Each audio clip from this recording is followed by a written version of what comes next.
కూటమి సర్కారుపై మాజీ మంత్రి అంబటి రాంబాబు ఆగ్రహం వ్యక్తం చేశారు. పోసాని కృష్ణమురళిని సుమారు 9 గంటల సమయంలో నర్సరావుపేట నుంచి గుంటూరు సబ్ జైలుకు తీసుకురావడం ఎంతవరకు సమంజసమని అన్నారు. పోసానిని టెర్రరిస్ట్ లాగా ట్రీట్ చేస్తున్నారని ఫైర్ అయ్యారు. పోసాని కృష్ణమురళి అనుచిత వ్యాఖ్యలు చేయడం తప్పైతే అయ్యన్న పాత్రుడు, పవన్ కళ్యాణ్ బూతులు మాట్లాడారు. మరి వారికి ఎలాంటి శిక్ష విధించాలని ప్రశ్నించారు. టీడీపీ నేతల బూతుల కంటే పోసాని కృష్ణమురళి మాట్లాడిన బూతులు తక్కువంటూ వ్యాఖ్యానించారు.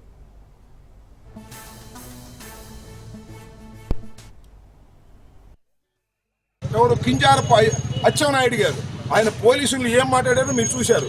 ఆయనకేమో వ్యవసాయ శాఖ మంత్రి, పట్టాభికేమో అదేదో కార్పొరేషను. ఉప ముఖ్యమంత్రిగా ఉన్నటువంటి పవన్ కళ్యాణ్ గారు చెప్పులు చూపిస్తూ ముఖ్యమంత్రి గారిని, ఎమ్మెల్యేలని ఇష్టం వచ్చినట్టు తిడితే ఆయనకు ఉప ముఖ్యమంత్రి. ఇలా మీరు మమ్మల్ని బాగా అనుచిత వ్యాఖ్యలు చేసిన వారిని, బహిరంగ తిట్టిన వారిని మీరేమో పదవులు ఇచ్చి గౌరవిస్తారు. మా పోసాని కృష్ణమురళి లాంటి ఒక వ్యక్తి ఏదో అనుచిత వ్యాఖ్యలు చేశాడని ఆయన ఈ జైలు నుంచి ఆ జైలుకి, ఆ జైలు నుంచి ఈ జైలుకి, ఈ జైలు నుంచి ఆ జైలుకి తిప్పుతానే ఉంటారు. రేపు కూడా మళ్ళీ తిప్పుతారు ఇంకో చోటకి. ఈ విధంగా హెరాస్ చేస్తున్నారు. మీరు చేసిన పాపాలు పండుతాయి.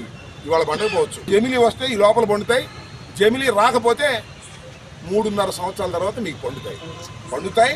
దీనికి తప్పనిసరిగా ముఖ్యంగా ఇదన్నిటికీ చిత్రీకరిస్తున్నటువంటి ఎర్రబుక్కు రాసి ఎప్పుడు ఎవరిని ఎక్కడ అరెస్ట్ చేయాలో, ఏ జైలుకు పంపాలో అంత స్క్రిప్ట్ ఇస్తున్నటువంటి లోకేష్ గారికి సరైన సమయంలో ప్రజలు బుద్ధి చెబుతారని ఈ సందర్భంగా నేను మనవి చేస్తున్నాను. ఎవరు కింజారప్ప అచ్చెన్నాయుడు